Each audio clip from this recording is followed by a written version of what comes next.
سارا سال وہ سرمایہ کاری رہتی ہے اور زمین کی قیمتیں بڑھتی رہتی ہیں اور وہ بیٹھے بٹھائے منافع ہوتا ہے، نہ کوئی پروڈکشن پیداوار، نہ ملازمتیں، نہ کچھ اور پھر منافع کما کر کہاں لے جاتے ہیں میں اس تفصیل میں نہیں جانا چاہتا۔ تو اس کے اوپر ہم نے ٹیکس لگایا ہے جس کے نتیجے میں تقریباً 100 ارب روپے آمدن کی توقع ہے، مگر اسی حوالے سے جو سیلریڈ کلاس ہے اس کے اوپر بھی ٹیکس لگا ہے، جس کے اوپر ایک انہوں نے جائز طور پر انہوں نے ایک اپنا احتجاج کیا ہے۔ انہوں نے کہا کہ کیا بس ہم ہی لوگ رہ گئے ہیں ٹیکس دینے کے لیے، جن کے پاس بے پناہ وسائل ہیں اور وہ کروڑوں اربوں ڈالر لے جاتے ہیں، ان کے بارے میں کبھی کسی حکومت نے سوچا؟ تو میں سمجھتا ہوں کہ پہلی مرتبہ جو پراپرٹی کے اوپر جو ٹیکس لگایا ہے، جو کہ ان کو کیا کہتے ہیں، ریل اسٹیٹ بزنس، یہ فرسٹ ٹائم ان کے اوپر ٹیکس لگایا گیا ہے۔ میرے نزدیک ابھی اور لگنا چاہیے تھا، لیکن انشاءاللہ اگلے سال ہم اس کی اور تیاری کریں گے، کیونکہ یہ وہ ریل اسٹیٹ کا بزنس ہے جہاں پر یعنی یہ کہہ دینا 40 جناب صنعتیں جو ہیں وہ اس پہ اپنا عمل پیرا ہوتی ہیں، سیمنٹ لگتا ہے اور بجلی لگتی ہے، سٹیل لگتا ہے، فلاں ہوتا ہے، لکڑی لگتی ہے، بھائی پھر کریں، ڈیولپ کریں۔ آپ تو زمین رکھ کر اس کے اوپر سٹہ بازی کرتے ہیں اور بیٹھے بٹھائے زمینوں کی قیمتیں دگنی تگنی ہوتی ہیں۔ اس کے نتیجے میں یہ سیلریڈ کلاس جو ہے اس کے اوپر ٹیکس لگا تو ان کا یقیناً، اور پھر جو بجلی کے جو نرخ ہیں ان کی ری بیسنگ ہوئی ہے۔ میں اس کی تفصیل میں نہیں جاؤں گا، اگر ضرورت پڑے گی تو میں یہاں پر پاور منسٹر موجود ہیں اور سیکرٹری پاور بھی موجود ہیں، فائنانس منسٹر موجود ہیں، ایم ایس ہیں، سیکرٹری ایف ایس، وہ اس کو مزید تفصیل بیان کر سکتے ہیں۔ تو انہوں نے یقیناً جو سب سے نیچے جن کو ہم پروٹیکٹڈ کہتے ہیں سیگمنٹس، جو کہ سب سے کم غریب لوگ، عام آدمی بجلی کا جو بل 100 یونٹ یا 200 یونٹ دیتے ہیں، ان کو ہم پروٹیکٹڈ سیگمنٹس کہتے ہیں، ان کے بھی نرخ بڑھے تو یقیناً پورے ملک میں ایک صدائے احتجاج بلند ہوئی، اور ان کا یہ یقیناً ان کا یہ غصہ، ان کا احتجاج جائز ہے۔ مگر جس طرح میں نے آپ کو کہا کہ ہم نے اپنے جو شراکت دار ہیں اس پروگرام میں، پہلے ہم نے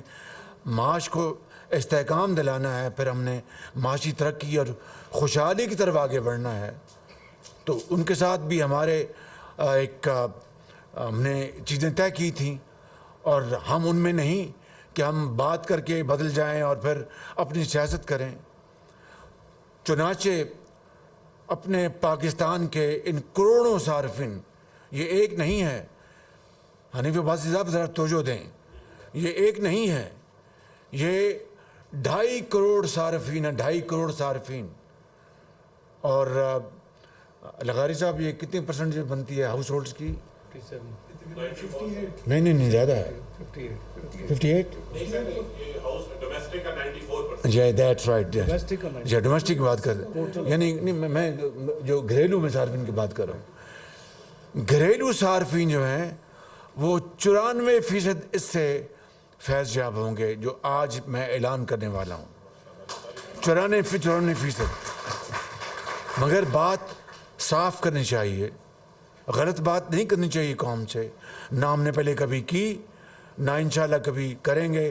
یہی نواز شریف نے ہمیں سکھایا ہے۔ یہ جو گھریلو صارفین ہیں 94%، ان میں 200 یونٹس تک ہم ان کو رعایت دے رہے ہیں 3 مہینے کے لیے، جولائی، اگست، سپٹمبر، اور پھر اکتوبر میں موسم بہتر ہو جاتا ہے تو یقیناً یہ بجلی کی جو استعمال ہے وہ بھی کم ہوتا ہے، اور اس 3 مہینے کی جو ہم اپنے عام شہری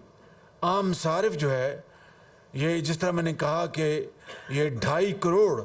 یہ کنزیومرز ہیں، ہاؤس ہولڈز ہیں، 94% اس کے اوپر 50 ارب روپے کی رقم خرچ ہوگی، 50 ارب روپے، اور اس میں کراچی الیکٹرک سپلائی کارپوریشن بھی شامل ہے۔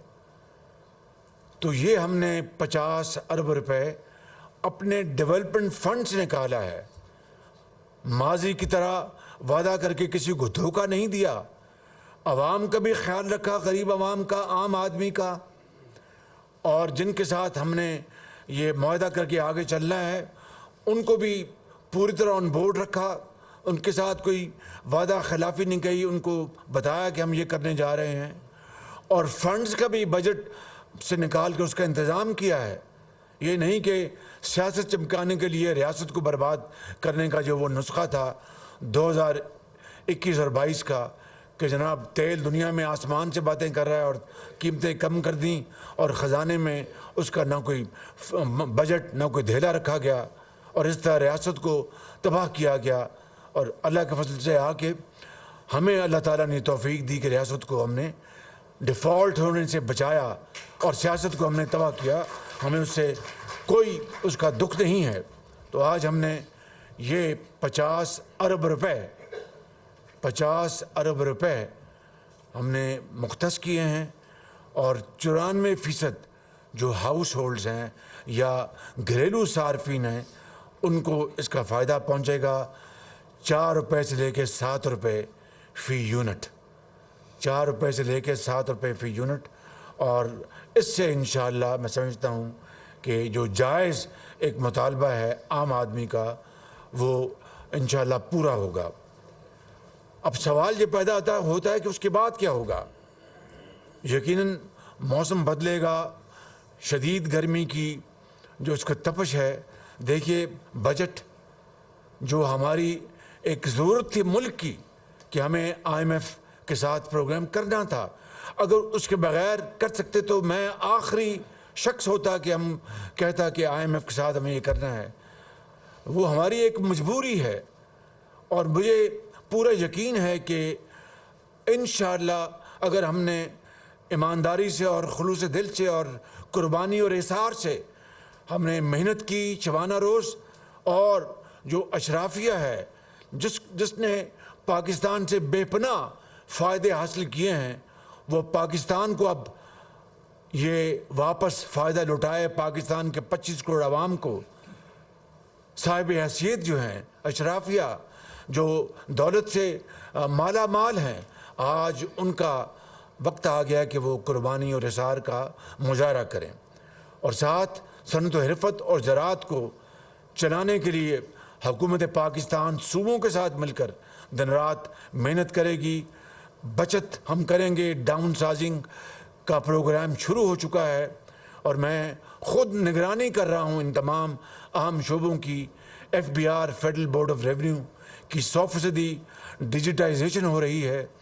پرسوں میں کراچی میں تھا، وہاں پر سارے حالات سے